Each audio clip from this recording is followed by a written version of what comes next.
So, that being said, I would like to introduce your hosts for today, because I am definitely not alone in this. I have Nathan Ott with me. Welcome, Nathan. Hi, Roxana, how are you? I'm good. So excited about this. I'm so excited to have you here. Well, that's some fun. Yeah, we'll have a conversation, have some fun. It'd be good. Thank you for having me here. Sure. It's awesome to have you because I have to say, Nathan is the chief polisher, and you will find out in a minute what that means, and the co-founder of the GC Index. Over 20 years of working with business leaders to get the best from their talent, co-author of 2 studies, and you can see them here. And he also published a book called Coaching Me, Coaching You.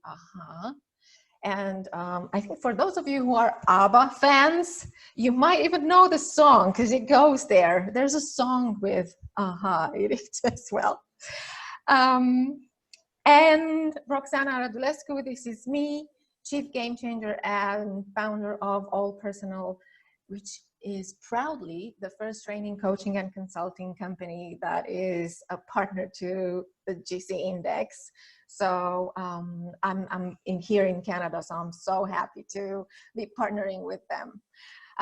Again, for me, it's been learning and development all the way, over 15 years in corporate learning and development in top legal consulting firms, certified L&D and HR practitioner and master coach, and I have the honor of also being a TEDx speaker.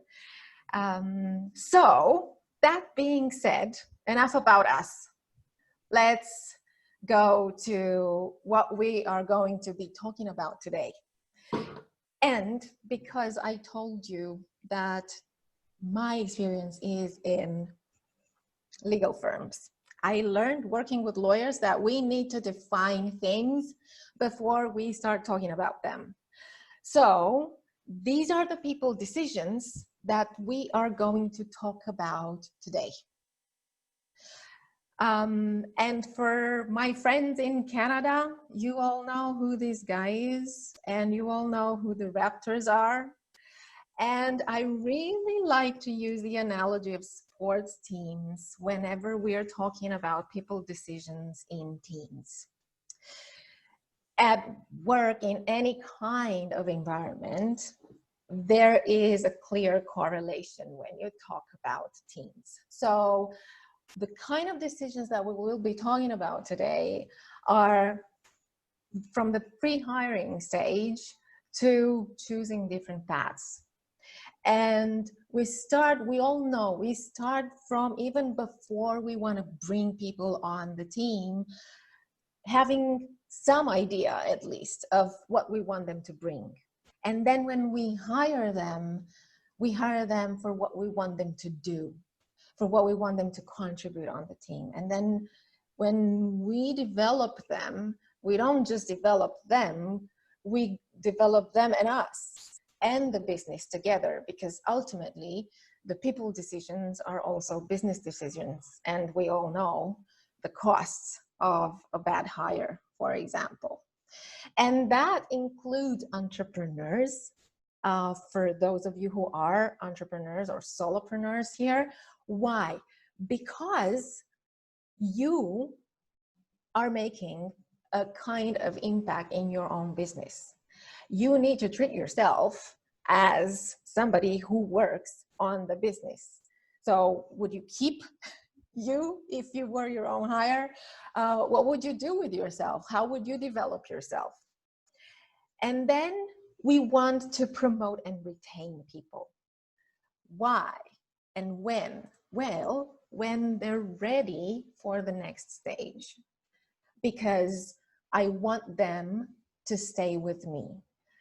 And so I need to motivate them in a way. I need to make them feel motivated, because at the end of the day, we all want to feel that we matter in an organization, no matter the organization. Now, at home or at work, families are organizations too. So, but for the workplace, we all want to know that we are making an important contribution. So that is what promoting and retaining people stands for. And then finally, I put there fire, but when we fire people, it's clear that, okay, we don't align anymore. Now, ideally, when we part ways, it's because we found different paths. And because maybe we helped people on the team make a sort of rediscovery about themselves, and they realize, oh, there's so much more that I can do, and then I want to do it somewhere else. But that means that when we choose different paths, we will still be friends. I will still recommend your organization, and you will still recommend me as an individual. It won't be, okay, I'm out of here, I don't want to deal with you anymore.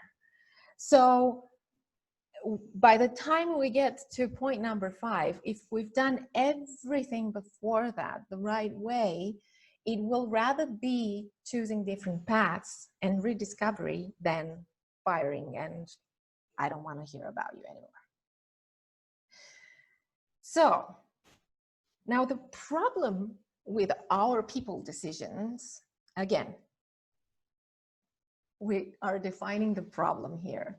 So I want to read this, and I would like to ask you if you can put in the chat box, if you can guess what this is the definition of. The action of supporting or opposing a particular person or thing in an unfair way because of allowing personal opinions to influence your judgment. What do you think this is the definition of? You can take a wild guess, or maybe not. I told you, I work with lawyers. We need to define it. Okay, 3, 2, 1, no. Okay, I'll give it to you. It's a bias definition that I found in the Cambridge English Dictionary. This is what bias looks like. And now I have some bad news for us here. The problem with our people decision making is that it's not them, it's us. Because we are going to be biased, we're going to allow personal opinions to influence our judgment, whether we like it or not, whether we know about it or not.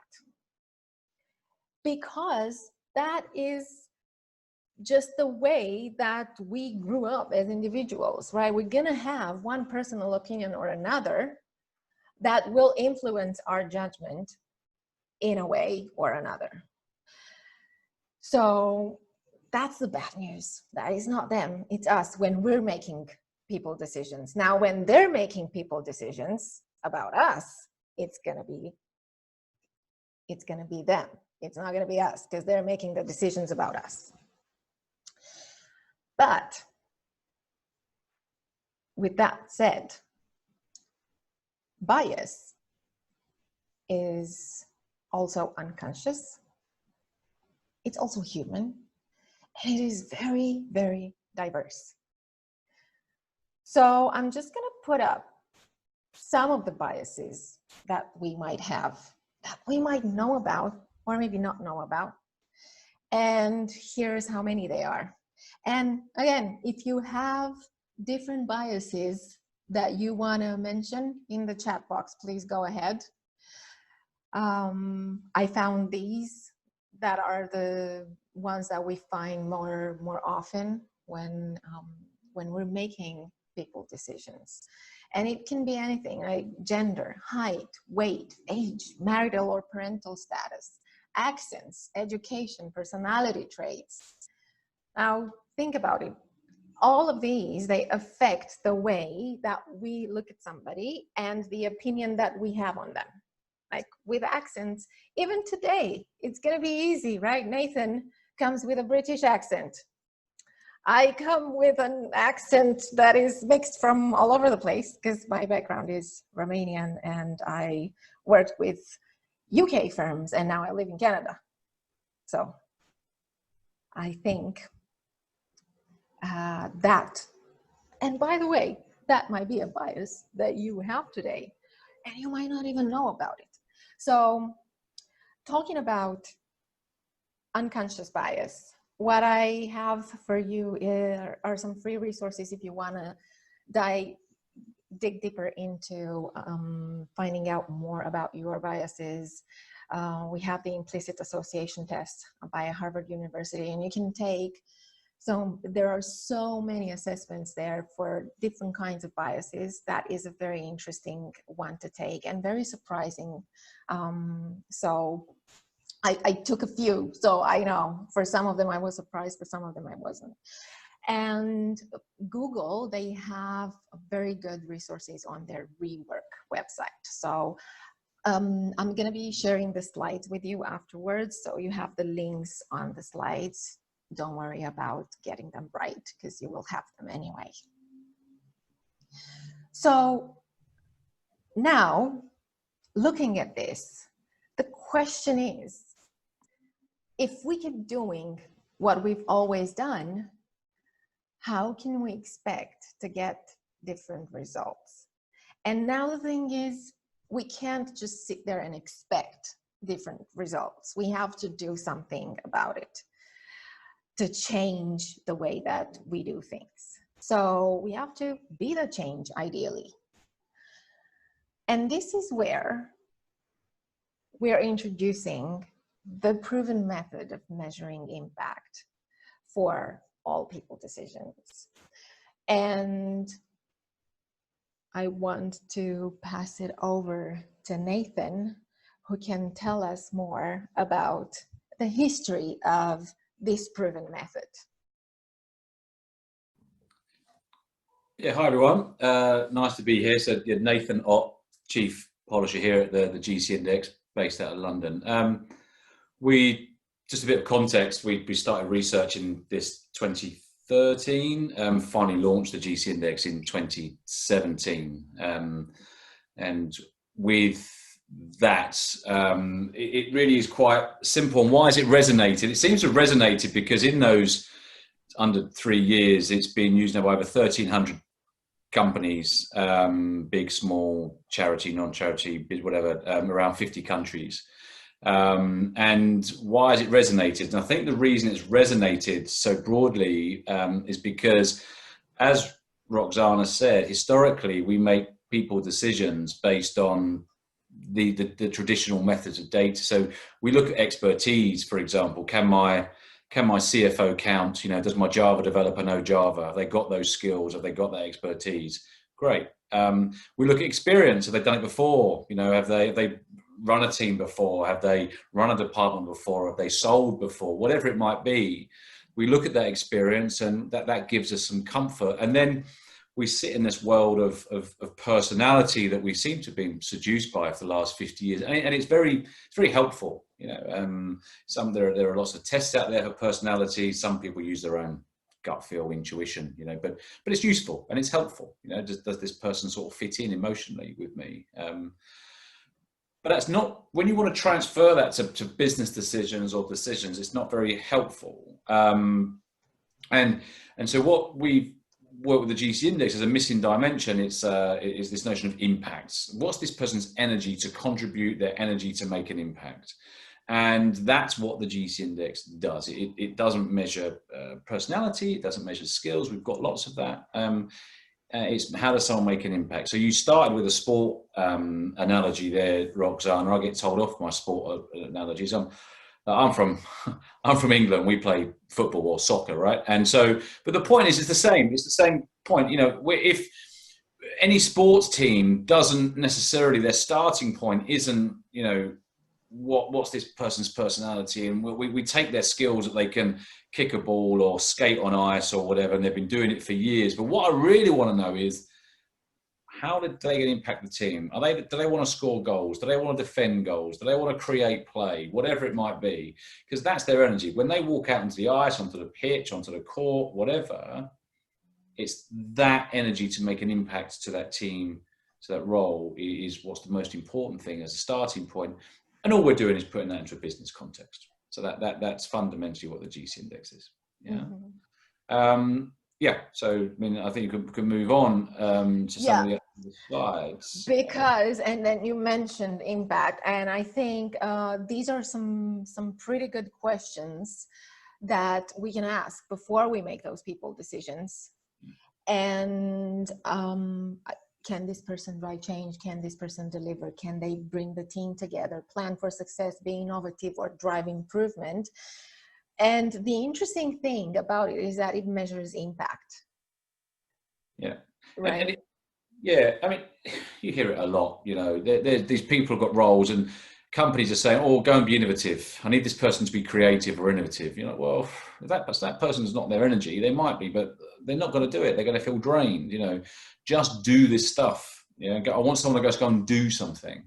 Yeah, just deliver that. And if you've got someone who actually wants to go and be creative and you make them go and do stuff, that's what the role demands, then they're going to get drained. They're not going to maximize their impact. So it's a very high level view of what the GC index is, but that's ultimately what it is. What do you want this person to do?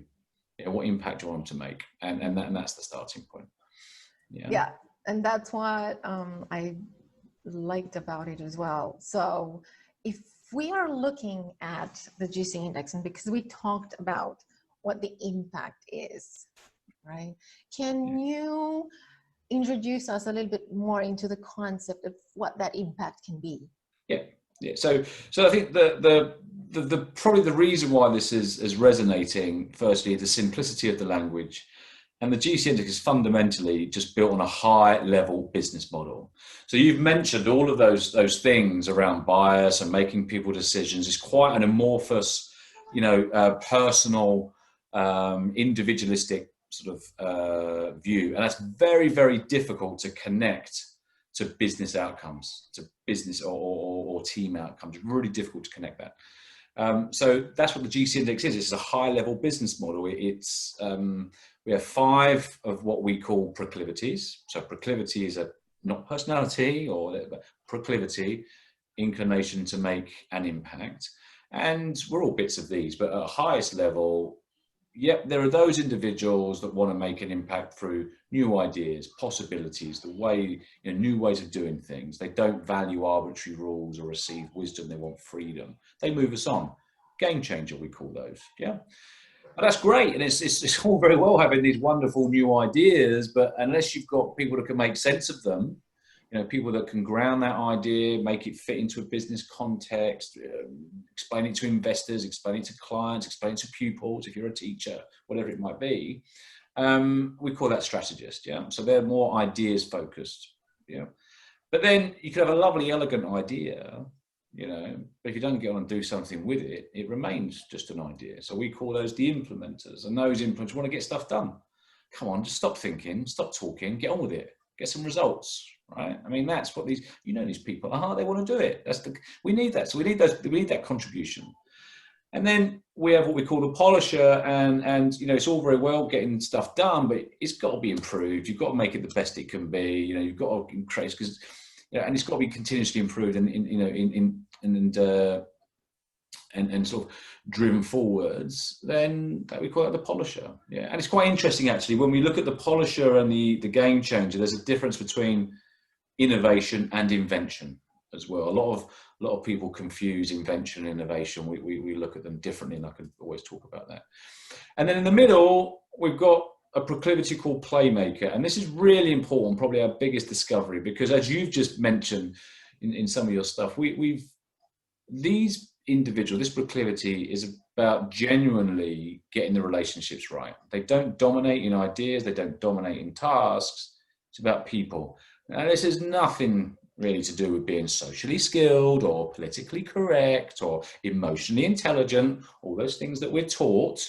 Yeah, they're useful. I'm not saying they're not, but they're learned behaviors, right? So even if we've learned to be emotionally intelligent and socially skilled, it's not our natural energy, not our natural proclivity, then, well, it's going to be false, right? So Playmakers is generally about that people side. So it's quite simple, really. They're people want to make an impact through ideas, through tasks, or through people, or a combination thereof. And that's it. And it just takes away the bias, which we can talk about. Mm-hmm.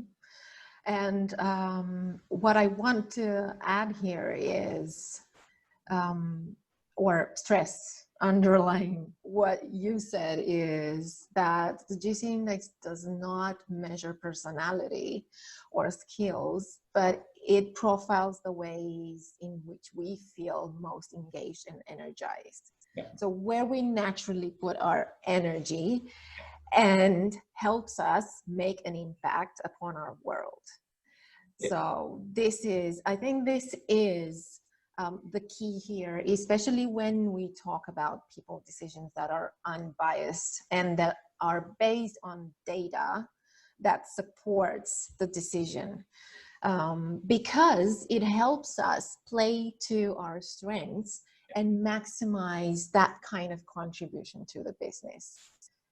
Yeah. When we all work together, knowing what our impact is all about. Yeah, and we have an equation for that. Obviously, it's all very well saying, I want to be a strategist or I want to be a game changer. That's great. Okay, that's where our energy is. But obviously, you need the skills, to be the best at that you can be. So we have an equation where it's proclivity, the GC index, plus a skill set equals impact. So you could have a high energy, high proclivity for some area, but not be any good at it, right? So minimal impact, so it's developed skills. You could be brilliant at something, got all the skills in the world, but you just not energized by it. Minimal impact. Yeah. We want to have maximum proclivity, maximum skills equals maximum impact, and that's what we're aligning. Yeah. Yeah. So what I also want to show here is how we can look at the different profiles and what the GC index can do for individuals, for teams, and for organizations, and the kind of data that you can work with. Yeah, so look, this is a business tool, it's not a people tool, and it's very useful at an individual level. So we're not just one or the other. We know that, right? And we've all got elements of this. And so the GC index has 100,000 different potential profiles, which helps with, should be enough for human diversity to get going with, right? 100,000 different profiles. And that all means something. And so you take that as an individual, you will get a report about that, showing you how to best maximize your own impact at work in different environments and such like. Great. And it always brings validation or revelation. Oh, yeah, that's me, right? I know that's me. It's useful to have this framework to go and describe that to others. Or revelation. All right, that's why I do this. That makes sense. For the last 20 years, I've struggled with this, and now it makes sense. So that's often what it brings, and that's great. Yeah, especially from a coaching perspective, from a leadership perspective. Where it starts to get quite powerful is at a team level. Yeah, where you start aggregating the data at a team level. That's what you're seeing in the middle. Possibly your viewers, even with a really, really sort of cursory view of the GC index, are already looking at that team there, that game changer implementer team, and probably going, yeah, I can see what that team might be good at. I can see what that team might be energized by. Obviously I can see why they might be de-energized. So I know where they might be good or not so good at. Less relevant for this group, this session, but we roll it through organizations, making any organizational business decision, aligning people to different business outcomes. And that's really where the GC index comes in at an individual, team and company level. But we're going to talk about individuals and teams today. Yeah. Yeah. So because you mentioned, individuals and teams, let's see the GC index at work. And what we're going to do is we're going to take 3 case studies and see how the GC index made a difference with the profiles and with the assessment and with the data that it can provide.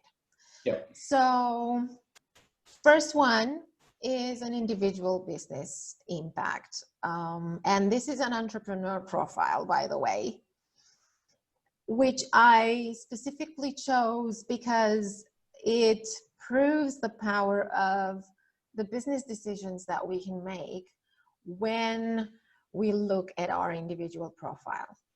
And so this was somebody who scored pretty high in game changing, as a game changer, and then nicely supported by the strategist proclivity. Where the score was lower was implementer, as you can see, and then right in the middle we have some playmaker and some polisher energy left. So when the profile was done, this person had been in business for about 2 years, and they took the assessment, and it resonated very much with them, because they said, yes, I've always been somebody who came up with a lot of ideas. I wanted to do things differently. I also had a pretty good idea of the plan of doing that. So as I was getting an idea, I was making a plan of making it happen.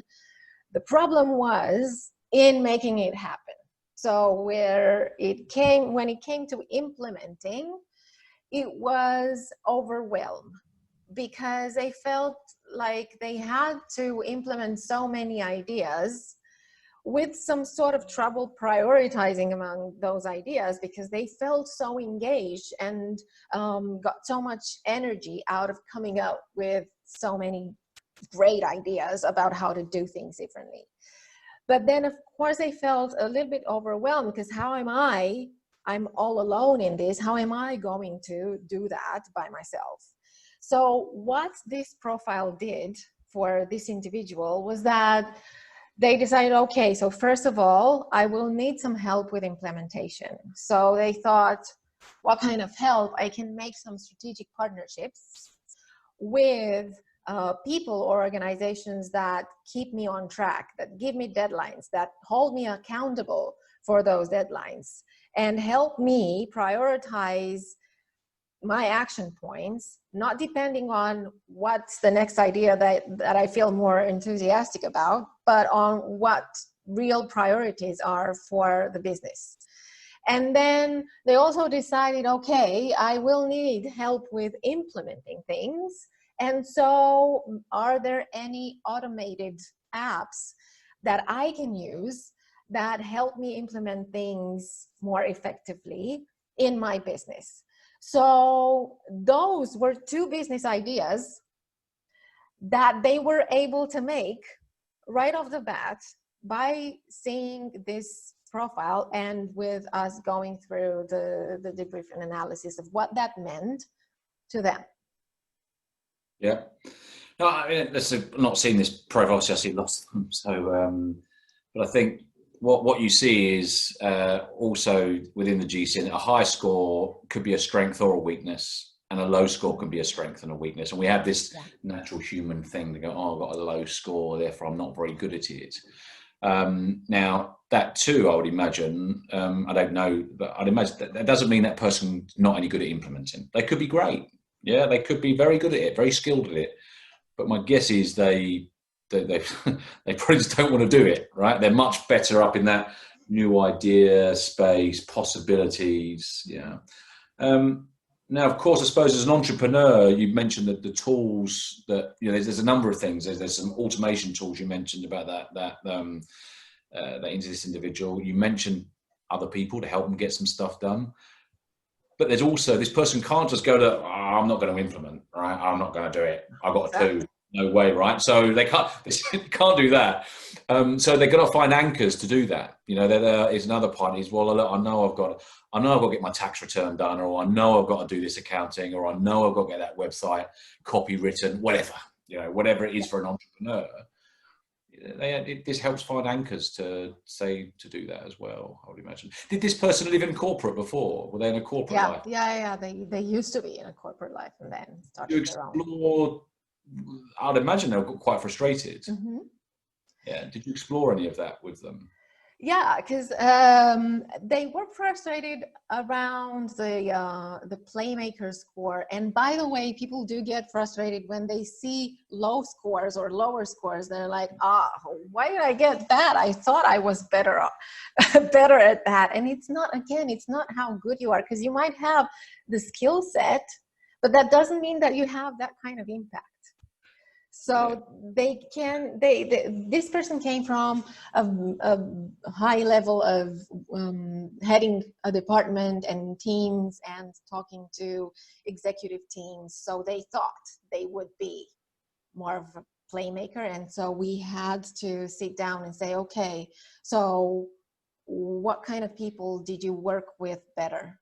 People that you had to like, and how was that for you? Did you stay with them all through their own career journey and support them every step of the way, or did you prefer people who work more independently, or how did that go for you? Yeah, I mean, without getting bogged down too much, we could talk hours about a profile, of course. There's so much you can explore. But yeah, typically individuals with a 4 on Playmaker, they get collaboration. They're good people. They just don't do needy people. You know, for this individual, the idea, the possibility is more than the people when it comes to it. You know, then I'd imagine there's a frustration with people if they don't actually understand their idea and believe in it and go with them. But anyway, there's lots to explore, but you know, I think people get the point that, you know, low scores for strength. This person's not going to just, you know, this person's going to be open to change, open to do things differently. They're not going to be rigid. They're going to be open to new ways of doing things. You know, that too on implementer can be a strength, you know, if harnessed in the right way. Yeah. But they did recognize these strengths in their corporate world as well. So that was where they felt best at any point in their career, was this, when they felt they could make a difference through their ideas. I mean, again, you made a good point. I mean, we people bang on about inclusive leadership. You know, inclusive leadership has come to the fore again. I still struggle to see how anyone can feel genuinely included if their contribution is not valued.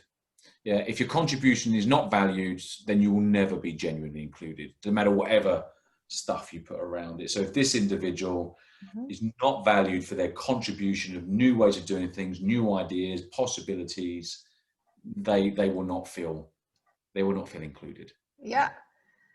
And anyway, it's so, again, for an individual profile, some of the individual benefits are these ones. What I would like to say is that you can use it for different purposes and different goals. So in this case, it was seeing the personal impact and also the impact in business and managing the business process and changing some of the things in the business and managing the client relationships better even. But for the people that I've worked with, for their individual profiles that were in corporate or in other organizations, I had somebody who had a similar game changer strategies profile. She didn't feel heard and seen. She didn't feel that she mattered, that her ideas and how she could change things in her organization mattered. So she was moving from one organization to the next, and she craved for stability.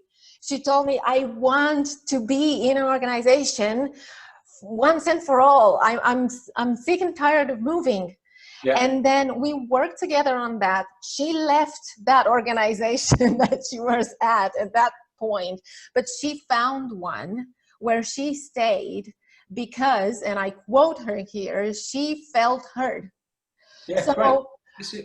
And listen, we feel heard in different ways because of our ideas, because of the strategies that we may come up with, because of the things that we do, because of how we improve things, and because of how we connect others, maybe. Yeah, exactly. If you're a big implementer in a world that doesn't get anything done, you're going to feel drained. If you're a polisher that's in a culture of not quality and continuous improvement, that's not important, you won't feel. You'll feel drained. If you're a playmaker that's not in a genuinely collaborative environment, you won't like it.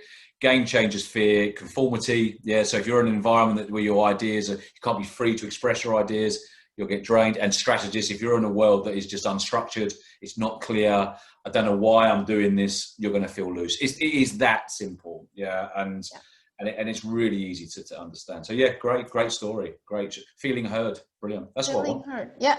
That's what we all want, right? We're not saying agree with them. We're just saying listen to them. You know, that's all she wanted. Exactly. Great, wonderful. Yeah. Okay, so the next case study is a team business impact, and I want to bring in one team from one online legal product company. And Nathan, looking at these profiles. So you have the team aggregate profile, Yeah. and you have the team leader profile. Yeah. Yeah. So look, basically the GC index is data. Yeah, the data. That's what the G. And so we cut the data in many ways that we can. This is just an example of a cut that we do for teams. It's based on highest score of all the individuals. So we're picking out dominance in this cut. It's quite crude, but it's the best for a conversation. And this team, you can see it. They were an online legal product company. They had about 100 people, real company. We did this work with the VC. So they're about to invest into them, and they were great. Yeah, the polisher, game changer bit. They were fast on their feet. They had new ideas for features. Quality of the platform was so important to them. They worked really well together. All that good stuff, and they built a good little startup business. And you can see the team leader had possibly hired the CEO, the founder actually. Has possibly hired in their own image. And that's great. Yeah. So we know what they've been good at. However, they went to the VC, they got to go and scale. Yeah. Right. They had to scale. Now, if you're going to spend your money in this team, yeah, to scale, what sort of questions are you going to ask? Right. You'll look at that strategist score and go, all right, who's got the plan? Who's got the roadmap? How much are we thinking about client segmentation, appetite to risk, where you're going to spend my money? Yeah, I'm a bit worried about that. And actually, with that low implementer score, are you actually ever going to move quick enough to scale? Right? We can't keep polishing this. We can't keep just tweaking it. We've got to move. So they had to move over to the left-hand side a bit more over time to fit that bit. And that's what the VC looked at was, right, how do we now move? How do we keep all this good stuff? Yeah. But as we're getting bigger, how do we move more to the left-hand side? Yeah. Does that make sense? Yeah. And I think it's also, how can we support what you already have? Correct. To help you grow, right? And how are we going to grow? And who's going to do that? And what's going to be in a faster pace? Yeah. With more needs coming from the market as you scale. So what kind of support do you need? And it's clear in here. Okay, you need some support in strategy and implementing things. Yeah. Okay.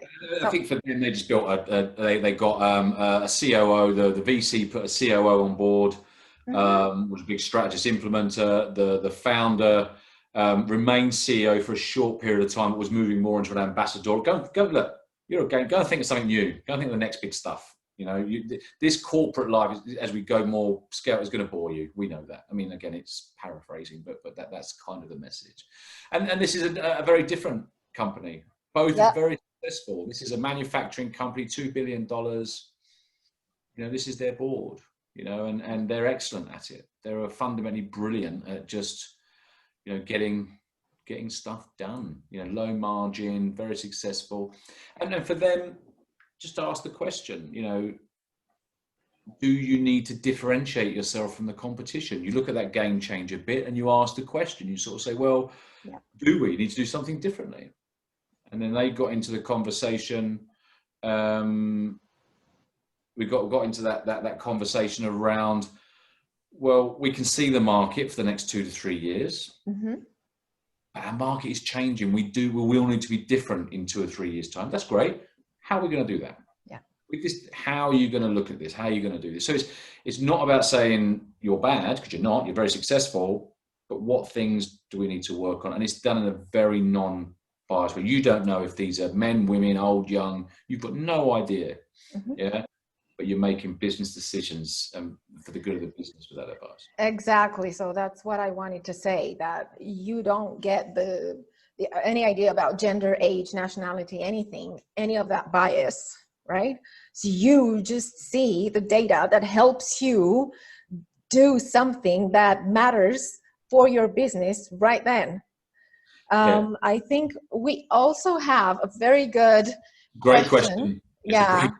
So discussing bias, does your overall data indicate that similar categories tend to either hire or attract to similar categories? Yeah, and we pick out a lot of bias, but bias for impact. Yeah, So if you looked at the online product company, for example, in our traditional metrics of age and gender and right, they were a pretty diverse company. Yeah. But you can see, yeah, we've hired our own image. Yeah. And I remember a wonderful conversation where I'm not going to name the organization. They were very strategist implementer heavy, yeah, in the culture. And we're doing all the different reviews, and then we had the head of diversity there who looked completely different because head of diversity and inclusion, again, another strategist implementer. And I said, look, you do realize that you're the same as everyone else? And she went, yeah, I know. Yeah, I am. So we are picking out that. We do find that people hire in their there's a lot of their own image.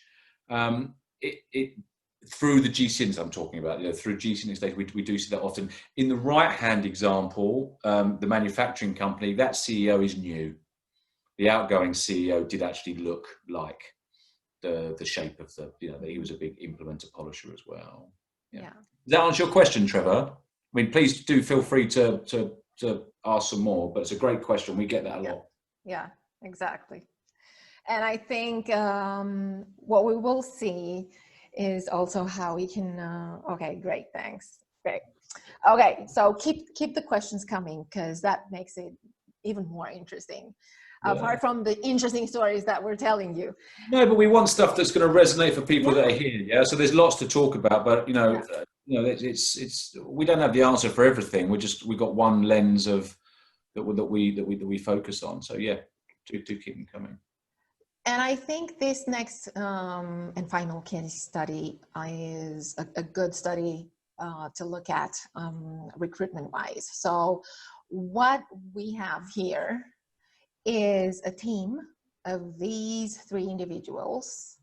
And with the GC index profile, they all came up as game changers, polishers. Now, what's interesting and what I like about this, whenever I look at it, and again, so because I have this L&D background, and I knew when I was in corporate that, hey, whatever people decisions we make, they need to be aligned with the business. There has to be a return on investment. It has to be aligned with the business focus and the business goals.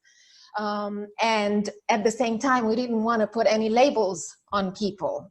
So with all of the other personality assessments, you would be getting 4, 5, maybe 16 categories where people fall into. And then what do you do with that? When you look at that, what does that help you with business-wise? When we look at these, they might be game changer polishers, and that's not just a label that we put on them, because they have different levels of energy when you look at these profiles, and that are supported by the strategist in them, or the playmaker, or some of the implementing energies. And they might be game changer polishers, but they're different. Their impact as game changer polisher might be also different from one person to the other. Yeah. So, and they were looking for an operations director. Yeah. And they had these 3 candidates, and I will let you, Nathan, tell us more about the candidates here. Yeah, so this is a small company. They're a small consultancy, about 25, 30 people. So we've done the big stuff. We can do the small stuff. And they've built a good business. Yeah, 20 people. They're 3 of them. They're game changer. Their clients love them because they bring new ideas. They're focused on quality, and that's how they've built their reputation. But as they're starting to scale, they're like, we need an ops director to come and join us. That's kind of the context. So shortlist of 3 candidates that all could do the job. They've got the same skills, same experience. They like them all. Yeah. So as you said at the beginning, but they've had this bit of data extra to them to then have the conversation, right? So start backwards. They recognized that they weren't the most structured when their board meetings. They recognized that they were quite, so they felt they needed something more on the left-hand side, someone that could really just sort of help them take to the next level. So go back and look at C. So C, yeah, we feel got that strategist implement a bit, and then but when really digging down, felt that there was a bit of a disconnect. That 3 on Game Changer wasn't high enough. They thought, oh, he's just not going to get us. Looked at B, yeah, really like them, excited with their ideas, bit more pragmatic than us, but when you got into the conversation, they went well. Then A, yeah, probably giving away your reveal already. Sorry, Roxana, but they but they thought, look, got that left hand side, but got enough. That's 6 on Game Changer. If that person had a 2 or a 3 on it, it'd be a different person, but still got that openness to ideas and creativity that we're going to have, but we'll be able to make sense of it and move us to action a lot quicker. So that was kind of the conversation they would have around. Yep. Yeah. So they went with the strategies implemented. And I think this is a great point to make and very easy to see what this helped them with. Because they clearly saw, okay, what do we already have? Where are we already strong? And what do we need to bring in to complement what we have, right? So we don't get somebody, because the risk then, if they got somebody who was a game changer polisher as them, would have been that they keep staying where they were. Yeah, exactly. And I think it's more the conversation that you're able to have. You know, you would never just hire somebody based on GC index data. You would, but at least you're, of course not. We're not professing that at all. Exactly. It's a conversation that you have that sets expectations on both sides. Yeah. So the candidate knows what's expected of them through this language, knows what to expect of the people she's going into, Mm-hmm. and then through there, you've got a much more impactful process. Exactly.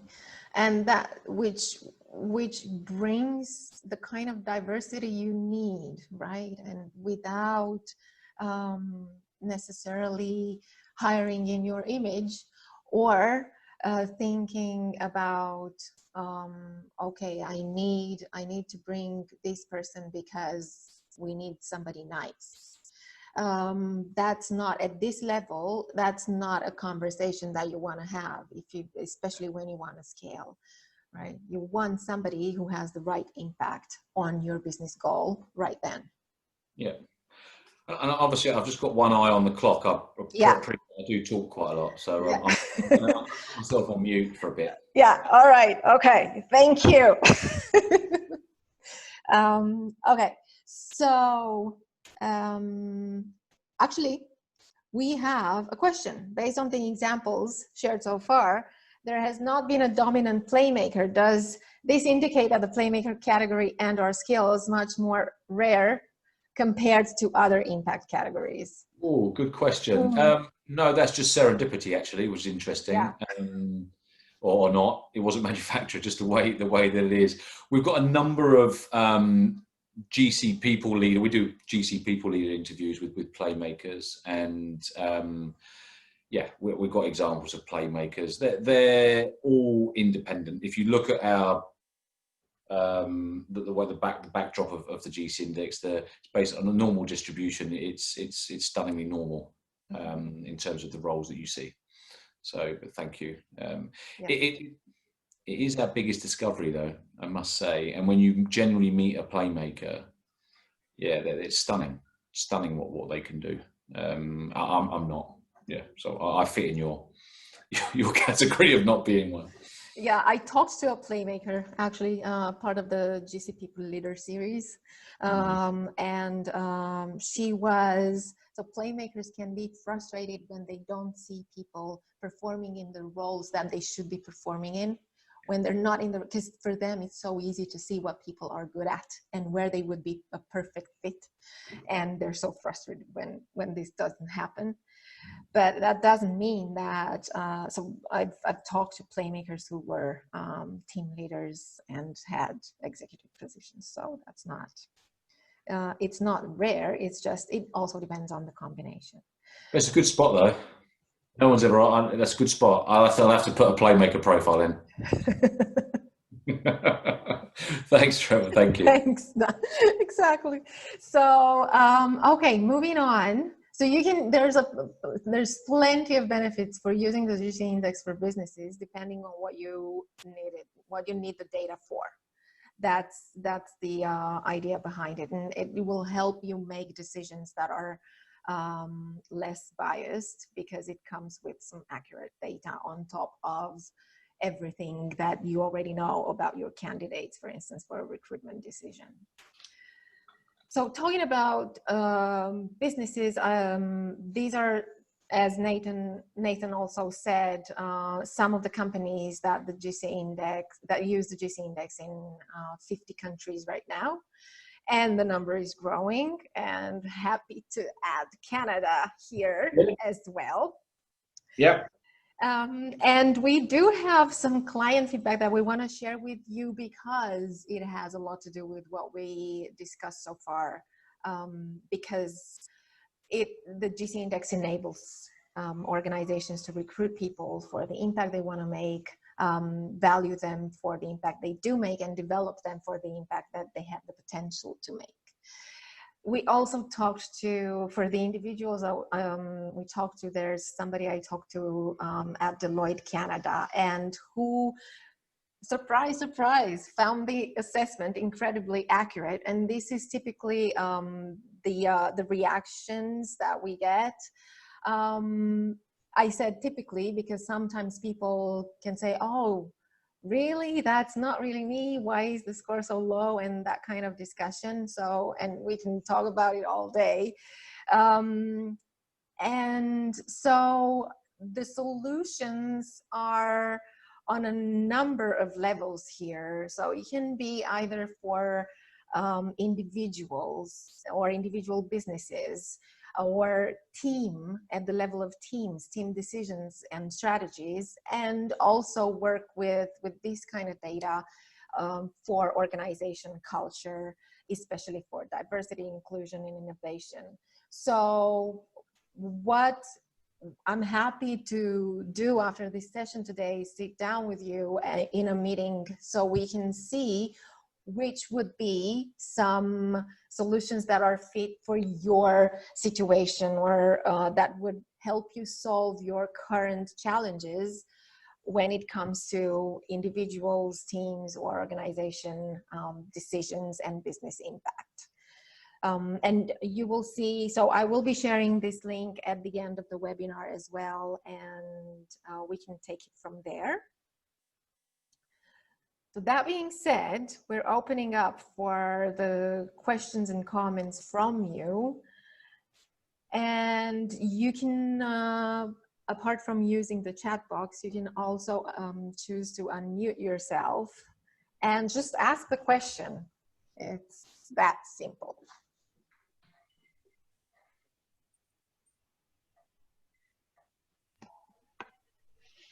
It's Trevor. Sorry, I have one more question. Don't be sorry. Please go ahead. I'm Canadian. You gotta say sorry first. Exactly. Right? I know. Okay, That's so what us Brits are the same. You know, very apologetic. exactly. Yeah. So I look at this, and I look at kind of certain professions that we work with. Are they more likely to reside in a specific category? So I'll give you an example: sales team versus a finance team, something along those lines. Do you find your data indicates that certain categories reside based on profession, or is it less of an alignment and more personality driven? No, it's a good question. So we have a lot of data in this, and I think just going to go back one step back to the bias piece. Now, if we look at our data, there is no statistical significance difference for age, for gender, for country of origin, for level, or size of organization. So I could take 100 Asian women and 100 German men, and would expect it randomly, you'd expect a normal distribution. So that's the first thing. as a broad sense, we see spikes when we look at level in larger organizations, so sort of 500 plus employees. Then we see actually the strategist spikes and the game changer comes down, which you'd expect. Leadership in larger organizations does tend to sort of, our frameworks tend to favor more strategic, and that's something we're tackling. To answer your question around roles, so we wouldn't say, a perfect finance person needs to be an implementer polisher, or we see more of that. That's not how it works. We've seen great finance people, for example, and data who strategist game changers. But to answer your question directly now, yes, when you start looking at certain roles, so we've done a piece on sales, for example, and actually through our sales role database, there is a small increase in polisher, for example, against the norm. Yeah, you would see that. Marketing, there's a slightly more of a, not massive, but on average, the average is that the game changer does spike a little bit more. In terms of cohorts, in terms of that data that I've shown you, the team data, innovation engineering teams can be very game changer, implementer, game changer, polisher led often. Delivery teams, tech delivery teams can be very, often implementer, polisher, not always, but there are those trends as well. And you probably want that, if your compliance team was all game changer strategists, you'd probably be a little bit worried. For example. So does that answer your question, Trevor? It's a long answer, but yes, it does. Thank you, Nathan. Yeah. So. One addition to this, what I also noticed is that there are a lot of CEOs, and especially startup CEOs, that have some game-changing component, some game-changer component. So, and that regardless of the industry that they come from or the industry that they operate in. So typically for CEOs, founders, entrepreneurs, there has to be some game changer proclivity in there. Yeah, it's applying the task to the role. If you've got an individual and you want them to go and do something very different, open new market, sales, look at new clients, approach clients differently, if they've got less than a 5 on game changer, you'll be asking some serious questions. They're in the right role. Yeah, because that's not naturally what they want to do. Doesn't mean they're not any good, just you might want to give them a different account or a different sales approach. Okay. All right. So we are at 3 o'clock already. Alicia, wow, that went quickly. Thank you.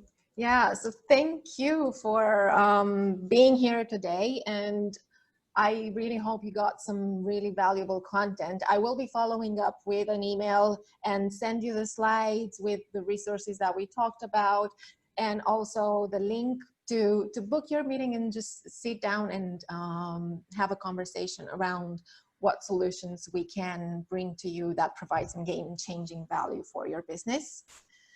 So thank you so much for joining us. Nathan, you wanted to say something.